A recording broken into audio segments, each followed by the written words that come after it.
बिस्मिल्लाहिर्रहमानिर्रहीम अस्सलामुअलैकुम वरहमतुल्लाहि वबरकातुह। मैं आप तमाम ही अहबाब को खुशामदीद कहता हूँ अपने यूट्यूब चैनल हाशमी इंस्टीट्यूट में। आज का जो हमारा टॉपिक है वो आईटीबी से रिलेटेड है, इंट्रोडक्शन टू बिजनेस से रिलेटेड। Entrepreneur versus intrapreneur. आज हम इसका डिफरेंस चेक करेंगे कि इन दोनों में डिफरेंस क्या होता है। ये टर्म्स अक्सर यूज़ की जाती हैं, बिजनेस स्टूडेंट्स इन टर्म्स से वाकिफ होते हैं, लेकिन कभी कभार वो डिफरेंस करने में कंफ्यूज हो जाते हैं। तो आइए इसको हम समझते हैं इस टॉपिक को। एंटरप्रेन्योर की तरफ सबसे पहले मैं आऊँगा। एंटरप्रेन्योर की जो डेफिनेशन है वो ये आप लोगों के सामने लिखी हुई है कि a person who set up his own business with a new idea और कॉन्सेप्ट। क्या मतलब इसका मतलब ये एंटरप्रेन्योर वो शख्स होता है कि जो कि अपना बिजनेस खुद स्टार्ट करता है रिस्क लेकर। कोई भी प्रोडक्ट से रिलेटेड अपना बिजनेस स्टार्ट करे, कोई भी सर्विसेज से रिलेटेड अपना बिजनेस स्टार्ट करे, लेकिन बिजनेस स्टार्ट करने वाला वो खुद होता है।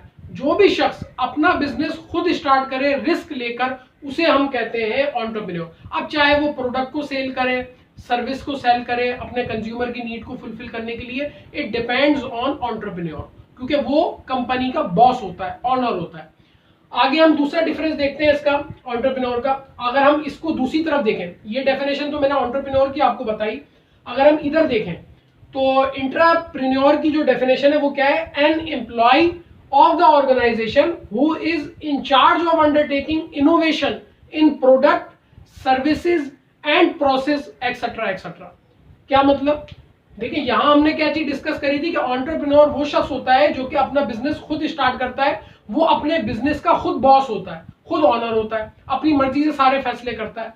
यहां पर ये कंडीशन नहीं है। इंट्राप्रेन्योर वो शख्स होता है कि जो एम्प्लॉय होता है, किसी ऑर्गेनाइजेशन से वाबस्ता होता है, किसी ऑर्गेनाइजेशन में वो एज अ एम्प्लॉय के तौर पर जॉब कर रहा होता है। और प्लस क्या, वो अपने सर्कल में रहते हुए, अपने डोमेन में रहते हुए, जो एम्प्लॉय का उसका डोमेन है उसमें रहते हुए वो मुख्तलिफ इनोवेशंस लाता है, इनोवेशन को इंट्रोड्यूस कराता है, मशवरे देता है कंपनीज को कि इस तरह कर लें, ये स्टेप यूं कर लें, मार्केटिंग स्ट्रेटेजी को इस तरह कर लें, या हम चाहें तो इस तरह इस चीज को यूं इंप्रूव कर सकते हैं। ये मैंने आपको एग्जाम्पल दी। तो इस तरह के वो मशवरे देता है विद इन ऑर्गेनाइजेशन में रहते हुए, क्योंकि वो एम्प्लॉय है, जाहिर है उसका खुद का अपना बिजनेस नहीं है, बल्कि वो तो खुद उस ऑर्गेनाइजेशन के अंदर काम करता है। तो वहां वो क्या करता है? इनोवेशन लाता है प्रोडक्ट के अंदर, सर्विसेज के अंदर या प्रोसेस के अंदर। तो उस शख्स को हम कहते हैं इंट्राप्रेन्योर। दूसरा डिफरेंस हम चेक करते हैं। एंटरप्रेन्योर जो होता है, जैसे मैंने अभी बताया आपको, ये होता है बॉस, अपनी पूरी कंपनी का, अपने पूरे बिजनेस का बॉस होता है। इधर क्या कहानी है जो मैंने अभी ऊपर एक्सप्लेन करी? इंट्राप्रेन्योर जो होता है वो एम्प्लॉय होता है किसी भी कंपनी में। इसके अलावा अगर हम तीसरे डिफरेंस की तरफ जाएं तो इनके पास मोर फ्रीडम होता है, क्योंकि एंटरप्रेन्योर है, खुद अपना बिजनेस चला रहा है, तो इसके बाद फ्रीडम है, ये अपने डिसीजन खुद ले सकता है, सारे मामला अपने खुद जो है वो मशवरे के साथ, ये खुद भी चाहे कि मैं वन हैंड डिसीजन लेना चाहूंगा तो वो भी वो ले सकता है। इसके अलावा यहाँ पर क्या होता है? लेस फ्रीडम क्यों? क्योंकि वो एम्प्लॉय है, ऑर्गेनाइजेशन के रूल्स और रेगुलेशन के तहत ही उसको चलना पड़ेगा, तो इसलिए उसके पास लेस फ्रीडम होता है। इसके अलावा जो आखिरी डिफरेंस है वो है मोर रिस्क। इधर रिस्क जो है वो ज्यादा होता है। क्यों?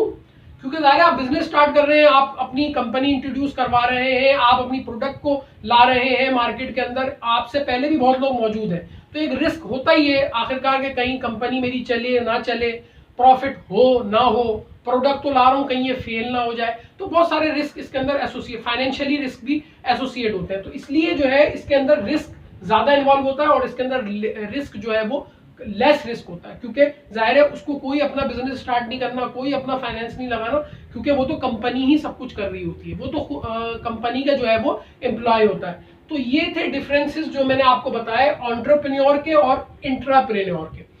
अच्छा, आखिरी चीज जो मैंने यहाँ नीचे लिखी हुई, ये बहुत ज्यादा मैंने हाईलाइट की हुई, ये वाली, तो अगर आप इन दो चीजों को देखें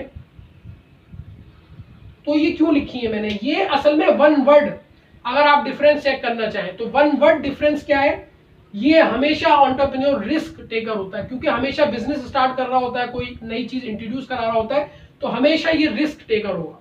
जब भी रिस्क टेकर की बात आए तो हम कहेंगे ये एंटरप्रेन्योर की बात हो रही है, और जब भी इनोवेटर की बात आए कि कंपनी में रहते हुए विद इन ऑर्गेनाइजेशन कोई इनोवेशन लाना, प्रोडक्ट से रिलेटेड, सर्विसेज से रिलेटेड या कोई प्रोसेस से रिलेटेड, फंक्शन से रिलेटेड, तो उसे उसकी जो जॉब है वो इनोवेटर की है। इंट्राप्रेन्योर की जो जॉब है वो इनोवेटर की है कि कंपनी में रहते हुए वो इनोवेशन लाता है। और यहाँ पर क्या होता है, एंटरप्रेन्योर रिस्क टेकर होता है। तो उम्मीद करता हूँ ये डिफरेंसेस आपको समझ में आए होंगे एंटरप्रेन्योर और वर्सेस इंट्राप्रेन्योर के। मेरा चैनल अगर आप लोगों ने सब्सक्राइब नहीं किया तो उसको सब्सक्राइब कर लीजिए, वीडियोस को लाइक कीजिए, शेयर कीजिए। अस्सलाम वालेकुम रहमतुल्लाहि व बरकातहू।